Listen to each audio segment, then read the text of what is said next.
Europe 1. 6h17 sur Europe 1, l'heure de l'invité inattendu. Tous les matins, un sujet dans l'actualité, une voix que l'on n'attend pas pour en parler. Le faux Jean-Yves Le Drian. Nous revenons ce matin sur le procès de ces malfaiteurs. Ils sont 7 accusés d'avoir extorqué quelques 50 millions d'euros à de riches personnalités en usurpant l'identité du ministre. Le procès s'est ouvert la semaine dernière. Au téléphone, ils approchaient des PDG, des dirigeants politiques, des associatifs. Ils demandaient une aide financière d'urgence afin de financer des opérations secrètes de l'État, comme la libération de terroristes. Le procès se poursuit cette semaine. Et pour en parler ce matin, Alexis Kiné-Bagnan, maquilleur prothésiste, fondateur de KFX Studio. Bonjour Alexis Kiné-Bagnan. Bonjour Mathieu. Merci d'être en direct avec nous ce matin pour nous éclairer. Ça fait une vingtaine d'années que vous exercez ce métier. Exactement, oui. J'ai commencé en 99. Alors on ne va pas parler que d'eux, de ces accusés, mais est-ce que vous avez vu leur travail, ce faux Jean-Yves Le Drian? Qu'en pensez-vous? Alors moi j'ai regardé tout de suite quand j'ai entendu ça à la radio, j'ai été voir un peu sur internet et j'ai trouvé une capture d'écran en fait. Alors on voit pas grand chose, dans mes souvenirs il est en contre-jour, il est filmé d'assez loin quand même derrière son bureau, ça fait un peu masque quand même, enfin ça fait un peu bizarre. Je trouve que ça a pas l'air d'être extraordinaire si vous voulez. Vous n'y croyez pas plus que ça quand vous le voyez? Non, je pense que c'est dans l'ensemble. Je pense qu'il va y avoir toute la mise en scène qu'il doit y avoir à côté, quoi. Bien sûr, ça joue toujours. Alors, avant de parler de votre métier, Alexis, simplement, on vous a déjà demandé de confectionner un masque ou ce genre de maquillage pour autre chose que pour du cinéma? Alors ça arrive parfois, on m'appelle ou je reçois des mails comme ça. Alors c'est toujours délicat parce que j'essaie toujours d'avoir un contact avec la personne parce que ça reste quand même assez illégal, mine de rien, de changer l'apparence, la structure l'apparence de quelqu'un pour quelqu'un que vous ne connaissez pas, quoi. Simplement c'est illégal. C'est déjà bien de le savoir. Moi, si je voulais faire une blague à un copain pour un anniversaire, c'est illégal. Je sais pas si c'est illégal, mais en tout cas c'est pas recommandé. Après, est-ce que dans la loi française il y a marqué que c'est illégal de faire un masque en silicone ou un masque? J'en sais rien, mais en tout cas moi ça me paraît suspect à chaque fois qu'on m'appelle pour un truc pareil.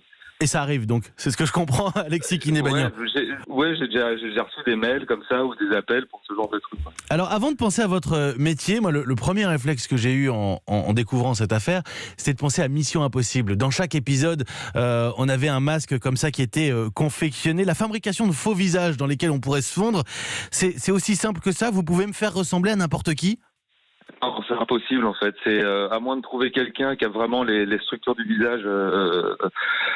Il y a des grandes similarités, si vous voulez. Par exemple, l'écartement des yeux, le positionnement du nez par rapport à la bouche, enfin ce genre de trucs. Enfin, si vous avez un nez qui est plus grand que le modèle à qui vous voulez ressembler, c'est impossible. Brad Pitt, non, c'est pas jouable. J'ai le même écartement des yeux, vous savez. Non, mais en vérité, nous, on peut rajouter des volumes, on peut pas en supprimer.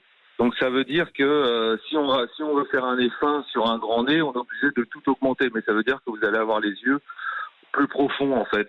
Donc c'est très difficile. Le cas sur lequel vous travaillez le plus souvent, j'ai le sentiment en lisant les articles qui vous ont été consacrés, c'est le vieillissement d'une personne, faire passer une personne qui a une trentaine d'années pour un senior. Oui, alors ça peut arriver. Après, vous avez aussi les transformations pour faire ressembler. Là, on a travaillé, on a fini une série télé sur De Gaulle avec Samuel Labarthe qui joue justement le général. Et on a fait un faux nez, un faux menton, des oreilles. Donc c'est oui. On fait aussi ce genre de choses. Sur De Gaulle, vous n'avez pas le droit de rater le nez. Ah non, il faut faire le nez, mais alors surtout la difficulté, c'est que ça s'intègre au visage du comédien. En l'occurrence, faut pas que ça lui fasse une pomme de terre en plein milieu du visage. Faut que ça s'intègre. Donc on joue la ressemblance, mais en même temps on l'adapte au visage de la personne. Bien sûr, il y a des choses plus trash aussi, évidemment, des films de zombies, de guerre. Quand on trouve dans une série policière un cadavre dans la forêt, c'est vous qui avez travaillé le visage? Ça peut, oui, ça peut. Alors dans ces cas-là, on fait des mannequins. Soit on maquille un comédien qui joue le mort, soit on fait carrément un faux cadavre. Après, effectivement, vous avez des effets plus gore. Bon, ça reste des choses qui sont plus dans la distraction. En général, dans notre métier, quand c'est un effet gore, c'est un peu plus simple. Vous avez le sang pour cacher des raccords et tout ça, mais ça reste c'est un autre style, d'autres arcs qu'il faut avoir à ses cordes. Vous avez travaillé sur des grosses productions, hein, parce qu'on ne vous connaît pas forcément, Alexis Quinet-Bagnan, mais Le Pacte des Loups, Jackie, entre autres. Vous avez travaillé avec des acteurs majeurs, Vincent Cassel, Daniel Auteuil, Thierry Lhermitte, et la liste est longue. Ils aiment bien, en général, les acteurs ? Bah, ça dépend, en fait. Vous allez avoir des comédiens qui vont être très contents de faire ça, et puis d'autres qui vont être un peu moins contents. Alors c'est vrai que c'est quand même, on leur fait subir c'est pas très agréable. C'est un peu comme chez le dentiste, hein. Vous utilisez des colles, vous le collez ça sur leur peau, ça reste des heures collé sur leur peau. Donc c'est vraiment en fonction du caractère de chacun, quoi. C'est un comédien qui est très content de faire ça.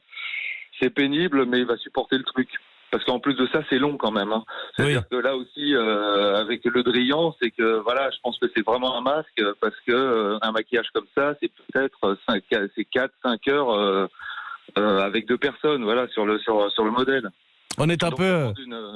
une logistique qui est quand même importante, quoi. On est un peu dans la magie du cinéma avec vous ce matin. Il y a ce fait d'actualité, bien sûr, ce procès que nous suivons. Et puis, au sortir de la nuit des Oscars, j'étais ravi de vous avoir en direct avec nous, Alexis Quinet-Bagnan. Merci beaucoup. Oui, très bon. D'ailleurs, le film qui a gagné, enfin, les Oscars du maquillage, très bon. Kazuhiro qui a gagné l'Oscar du maquillage pour Bombshell cette nuit. Très bon, pourquoi ? Très bon, pourquoi ? Parce que ces maquillages sont superbes dedans. Ben voilà, c'est très clair. Alexis Quinet-Bagnan, maquilleur et prothésiste de cinéma, fondateur du KFX Studio. Merci beaucoup d'avoir répondu à nos questions en direct. Merci Mathieu. Et à très bientôt.